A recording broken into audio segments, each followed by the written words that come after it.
Gente, cerca de 23 milhões de crianças e adolescentes brasileiros sofrem de algum problema de visão. Número que pode crescer bastante por conta da exposição cada vez maior dos jovens às telas, principais vilãs dos olhos nos dias de hoje, né?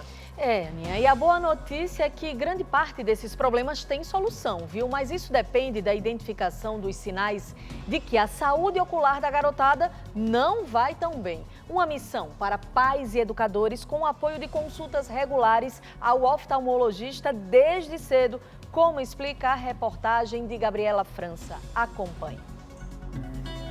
Hoje o Pedro tira notas boas, está feliz e interessado na escola. Tiro 10 em inglês, português 8, e matemática 10 também. Eu amo ir pra escola. E por que você gosta de ir pra escola? Porque dá pra brincar, aprender, estudar. Mas nem sempre foi assim. Ele tinha muita dificuldade para aprender, ele era muito distraído na escola, demorava para aprender uma lição, mostrava muito desinteresse também, tanto em ler quanto prestar atenção na aula. Também para assistir TV ele sempre chegava mais perto do computador, celular, tudo ele chegava bem pertinho. Sintomas de problemas oculares. Dores de cabeça, principalmente na região frontal, mais para o final do dia. Tem comportamentos na escola onde a criança às vezes não está indo tão bem, por exemplo, nas matérias, nas provas, não consegue ver bem o quadro da sonolência, desinteresse. Às vezes a criança começa a ser vista como preguiçosa e às vezes não é, às vezes é só um erro refracional, um erro de grau. O professor muitas vezes ele consegue identificar isso. Normalmente, os sinais são detectados quando a criança está naquela faixa entre o último ano da educação infantil e normalmente o segundo, terceiro ano do ensino fundamental. É a faixa em que a criança consolida a alfabetização. E aí nós começamos a identificar sinais. Normalmente a criança começa a levantar muito para ir à lousa, olhar o que está escrito de perto, ou aproxima o material de leitura muito para perto. E nós começamos a observar muita diferença entre o que está escrito na lousa e o que ela escreve. Sinais que podem dificultar o aprendizado e até mesmo levar à evasão escolar. Uma criança, quando está nesse processo de captar e aprender tudo ao seu redor, ela precisa de todos os sentidos. Ela precisa ouvir, ela precisa enxergar, ela precisa tocar. Então, qualquer comprometimento em qualquer desses sentidos vai comprometer muito o desenvolvimento dessa criança. Pode se tornar envergonhada, ela pode se tornar agressiva, ela pode perder a motivação e não querer frequentar a escola, porque ela vai se sentir diferente, ela vai sentir que tem alguma coisa nela que não funciona como os demais. O Conselho Brasileiro de Oftalmologia aponta que cerca de 23 milhões de crianças e adolescentes em idade escolar, entre 4 e 17 anos, apresentam problemas de visão. E os mais comuns nessa faixa etária? Miopia, hipermetropia e astigmatismo. A miopia, ela é nada mais nada menos do que um alongamento do globo. Então, resumidamente, quem tem miopia geralmente tem um olho mais alongado no diâmetro anteroposterior, como se fosse um olho maior. Ou seja, a imagem ela é formada antes da retina. Então é a pessoa que não vai ver bem de longe, ela aproxima as coisas para conseguir ver com nitidez.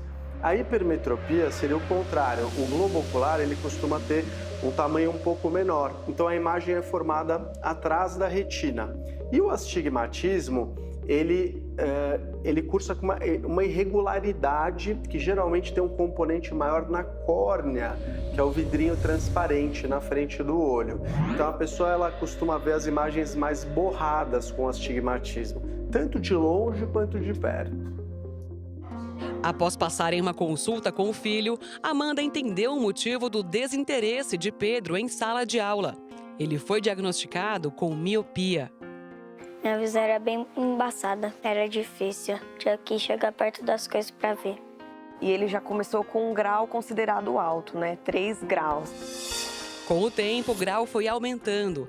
A mãe acredita que o motivo está no uso excessivo de uma das grandes vilãs da saúde dos olhos, a tela. Na pandemia, principalmente, era sem limites. Não saía na rua, então era o dia todo TV, computador, celular, o dia todo. Hoje em dia, só 1 hora.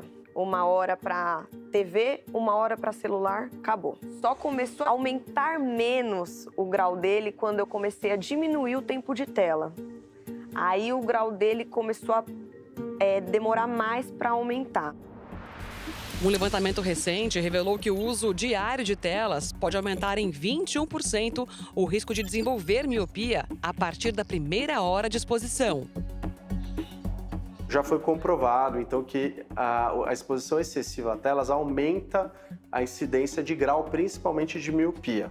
E isso tem que ser compensado. Então, a recomendação é que de 0 a 2 anos, por exemplo, não exista exposição à tela.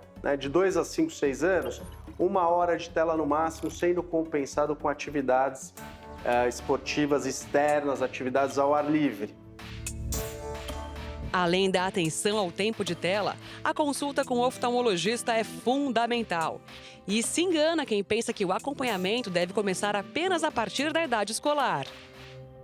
Inclusive, a Sociedade Brasileira de Oftalmopediatria recomenda que dentro do primeiro ano de vida já seja feita a avaliação inicial da visão, porque nessa fase, ou às vezes entre 1 a 2 anos, entre 1 e 5 anos, a gente já consegue identificar alterações de reflexo dos olhos, alguma alteração de fundo de olho e alterações de grau. Pode identificar muito cedo e já fazer essa correção adequada para essa criança não ter um déficit de qualidade de visão na vida adulta. Pedro passa em consulta oftalmológica a cada 6 meses. Os óculos viraram companheiros inseparáveis.